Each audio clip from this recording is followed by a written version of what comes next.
Kadpa sa una, ako nangandoy nga makahawas sa kalisod sa panginabuhi.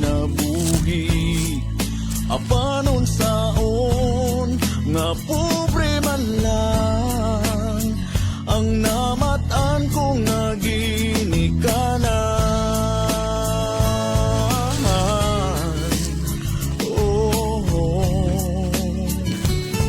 Dawaton ko lang ang tanan.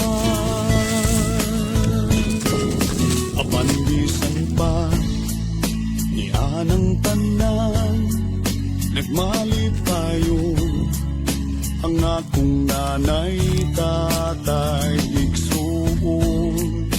Ang importante nga simple ka lang, basta mo salig sa